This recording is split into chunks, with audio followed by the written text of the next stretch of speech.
Hello friends, welcome to daily weather update চ্যানেলে আপনাদের সকলকে স্বাগত। এই মুহূর্তে নিয়ে চলেছে এখনকার লেটেস্ট ওয়েদার আপডেট নিয়ে। এই মুহূর্তে কি আপডেট উঠে আসছে, আবহাওয়ার সমস্ত আপডেট জানাবো। অলরেডি আপনাদের দেখতে পাচ্ছেন স্ক্রিনে যে মেঘ উঠছে আজ 2রা এপ্রিল, এবং আমি প্রায় বলা চলে যে 4টে এখন প্রায় বাজে, সেই সময় আমি ভিডিও শ্যুট করছি এবং অলরেডি আমরা কিন্তু পশ্চিম দিকে মেঘের দেখা পাচ্ছি। আদৌ কি কোনো বৃষ্টিপাত হবে নাকি সেটা আমরা কিন্তু দেখে নেবো। সো বেশি দেরি না করে ভিডিওটা শুরু করা যাক। প্রথমেই আছি আমরা কিন্তু স্যাটেলাইট মোডে এবং ব্লু মোডে। এখানে স্যাটেলাইটে চলে যাব। দেখতে পাচ্ছি এখানে আমি একটু ট্র্যাকটাকে চালিয়ে দিই।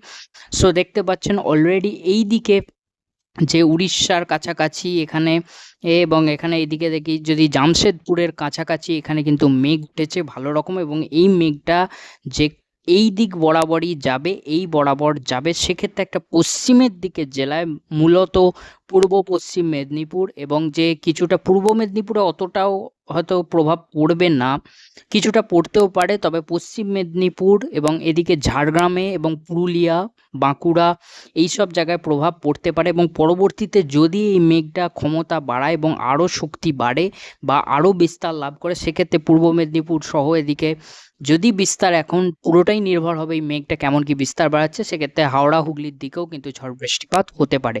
তবে পশ্চিমের জেলায় চান্সেসটা অনেকটাই হাই রয়েছে, বিশেষত পুরুলিয়া, এদিকে যে পশ্চিম বর্ধমান, বাঁকুড়া, পশ্চিম মেদিনীপুর, কিছুটা বীরভূমের কাছাকাছি এই সব জায়গাগুলোর ক্ষেত্রে। বাকি জেলাতেও বৃষ্টিপাত হতে পারে, তবে আবারও বলছি এটা পুরোপুরি নির্ভর করবে মেঘ যদি আরও বড় হিসাবে, যদি মেঘের যে বিস্তার আরও বাড়ে, সেক্ষেত্রে ঝড় বৃষ্টি হতে পারে। তবে একটা আমরা কিন্তু ঝড় বৃষ্টির আশা একটা দেখতে পাচ্ছি, এখানে ভিআইএস মোডেও দিচ্ছি এবং আইএনএফ মোডে আপনারা দেখতে পাচ্ছেন।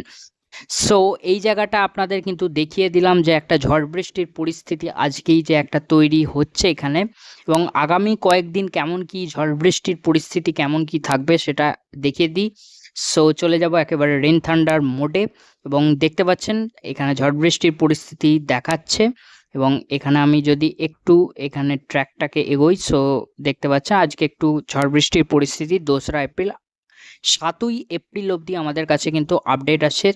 3রা এপ্রিলও অল্প বিস্তর বৃষ্টিপাত কিন্তু দেখাচ্ছে, 4ঠা এপ্রিলও অল্প বিস্তর বৃষ্টিপাত দেখাচ্ছে দক্ষিণবঙ্গে, এবং কিছু কিছু জায়গায় যেমন যা মেঘ উঠবে তার উপর যে নির্ভর করবে কেমন কি বৃষ্টিপাত হবে। আবার গোটা দক্ষিণবঙ্গ হতেও পারে, পুরোটাই নির্ভর করবে মেঘের উপর। এত তাড়াতাড়ি তো বলা যায় না, সেটা যখন মেঘ উঠবে সেই ছাড়া বলা সম্ভব নয়, কারণ এটা স্থানীয় মেঘ, যখন তখন যেখানেই মেঘ উঠতে পারে। এখানে বাংলাদেশের দিকে আমরা একটু কিন্তু ভারী বৃষ্টিপাত দেখতে পাচ্ছি এখানে 6 তারিখ নাগাদ, 6ই এপ্রিল।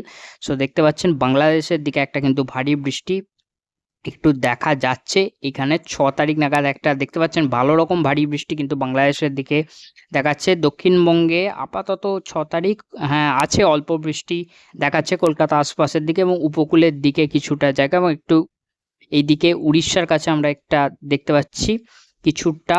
এবং এখানে 7 তারিখ অবধি, 7ই এপ্রিল অবধি আপডেট আছে। 7ই এপ্রিলও কিন্তু একটা বৃষ্টি দেখাচ্ছে এখানে বর্ধমানের আশপাশে, এখানে দেখাচ্ছে একটা বৃষ্টিপাত, কিছুটা হুগলির কাছাকাছিও কিন্তু দেখাচ্ছে।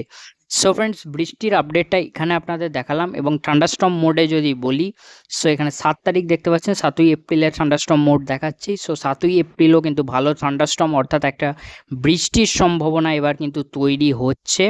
6 তারিখও অল্প বিস্তর থান্ডারস্টর্ম আমরা দেখতে পাচ্ছি এখানে। 5 তারিখের কাছাকাছি দেখি, 5 তারিখ অল্প বিস্তর থান্ডারস্টর্ম, 4 তারিখও থান্ডারস্টর্ম দেখাচ্ছে একটু, 3 তারিখও অল্প বিস্তর এখানে দেখা যাচ্ছে। আজ 2 তারিখ দেখা যাক, 2 তারিখও অল্প বিস্তর থান্ডারস্টর্ম দেখাচ্ছে। অর্থাৎ একটা যে বৃষ্টিপাত কিন্তু দক্ষিণবঙ্গে হওয়ার একটা সম্ভাবনা রয়েছে, ঝোড়ো হাওয়া সত্ত্বেও, ঝোড়ো হাওয়া তার সাথে যে বৃষ্টিপাত বজ্রবিদ্যুৎ সহ সেটা হতে পারে। তবে সেটা পুরোপুরি নির্ভর করবে কোথায় মেঘ উঠছে, স্থানীয় মেঘের উপর এটা কিন্তু ডিপেন্ড করবে। তবে যে একটা যে বলা চলে যে একটা দক্ষিণবঙ্গে একটা সম্ভাবনা উঠছে, এবং কোথায় কেমন কি বৃষ্টিপাত হবে বা কিছু জায়গা হতেও পারে আবার নাও পারে, সেটা পুরোপুরি ডিপেন্ড করবে, আবারও বলছি, মেঘের উপর, স্থানীয় মেঘ কোথা দিয়ে যাচ্ছে এবং কেমন শক্তি, কতটা বিস্তার তার উপর, এবং সেটা কতটা কেমন কি বিস্তার করবে তার উপর যে পুরোপুরি যে নির্ভর করবে কেমন কোথায় কি বৃষ্টিপাত হবে। সো এবার আসি আমাদের যে টেম্পারেচার মোড, গরমের কি পরিস্থিতি থাকবে। গরম অলরেডি যদি বলি, আজকেও প্রায় ওই বলা চলে 35 থেকে 37 ডিগ্রির কাছাকাছি কলকাতা আশপাশের জেলা এবং উপকূলের জেলায়, এবং যে পশ্চিমের দিকের জেলা 38-39-এর কাছাকাছি চলে গেছিলো দক্ষিণবঙ্গের তাপমাত্রা। এবং যে আগামী কয়েকদিনও প্রায় এরকমই তাপমাত্রা থাকবে। এখানে 3 তারিখ আমি যদি দুপুর 3টেতে দেখি, সো দেখতে পাচ্ছেন এইখানে আমি কলকাতা আশপাশের দিকে 35-36 দেখাচ্ছে, পশ্চিমের দিকে 39-এর কাছাকাছি তাপমাত্রা দেখাচ্ছে। অর্থাৎ যে গরম আপাতত কিন্তু বজায় থাকবে, বৃষ্টি যদিও হয় তাতেও কিন্তু গরম আপাতত কিন্তু দক্ষিণবঙ্গের ক্ষেত্রে বজায় থাকবে। সো দক্ষিণবঙ্গ বলবো না, গোটা দক্ষিণবঙ্গের কথা শুধু বলবো না, একেবারে যে গোটা ভারতবর্ষ জুড়েই প্রায় যেহেতু এবার গরমকাল, সেক্ষেত্রে একটা গরমের পরিস্থিতি তো অবভিয়াসলি কোথাও কম বেশি এরকম যে বজায় থাকবেই, এবং একটা যে গরমের পরিস্থিতি কিন্তু থাকবে। গরম আপাতত যাচ্ছে না, বৃষ্টি হলেও গরম যে থাকবে আপাতত বলা চলে। যেমন তাপমাত্রা বললাম ওই রকমই আশপাশে থাকবে। কলকাতা এবং আশপাশের জেলায় 35-37 ডিগ্রির আশেপাশে আপাতত 7ই এপ্রিলের মধ্যে তাপমাত্রা আমি বলছি, তারপরের নয়, তারপরের এখন আপডেট নেই। পরে যখন আপডেট আসবে সময়ের সাথে সাথে আমি কিন্তু ভিডিওর মাধ্যমে অবশ্যই জানাবো। তবে 7ই এপ্রিলের মধ্যে যেটুকু আপডেট পাওয়া যাচ্ছে, আজ 2রা এপ্রিল থেকে 7ই এপ্রিলের মধ্যে কিন্তু তাপমাত্রা কলকাতা আশপাশের জেলায় 35-37 ডিগ্রির কাছাকাছি থাকবে তাপমাত্রা, এবং উপকূলের দিকের জেলা 35-37, পশ্চিমের দিকের যে জেলাগুলো 37 থেকে প্রায় 39 ডিগ্রির কাছাকাছি থাকবে। এবং উত্তরবঙ্গের যদি তাপমাত্রা বলি, উপরের দিকের জেলায় 34 থেকে যে বলা চলে 36 ডিগ্রির আশেপাশে থাকবে উপরের দিকের জেলায়। উত্তরবঙ্গের নিচের দিকের জেলায় কিন্তু প্রায় 35-38 ডিগ্রির কাছাকাছি কিন্তু তাপমাত্রা ঘোরাফেরা করবে। সো ফ্রেন্ডস, এই ছিল আপডেট, যেটুকু আপডেট ছিল আপনাদের জানালাম। আশা করছি ভিডিওটা আপনাদের পছন্দ হয়ে থাকবে, এবং সমস্ত আপডেটটাই আমি কিন্তু এখানে ECMWF মডেলে আপনাদের কিন্তু দেখালাম। আশা করছি ভিডিওটা পছন্দ হয়ে থাকবে। ভিডিওটা পছন্দ হলে অবশ্যই কিন্তু লাইক করতে ভুলবেন না, এবং চ্যানেলটিকে সাবস্ক্রাইব করে রাখতে ভুলবেন না এরকম লেটেস্ট ওয়েদার আপডেট পাওয়ার জন্য। ধন্যবাদ, দেখা হচ্ছে পরের ভিডিওতে।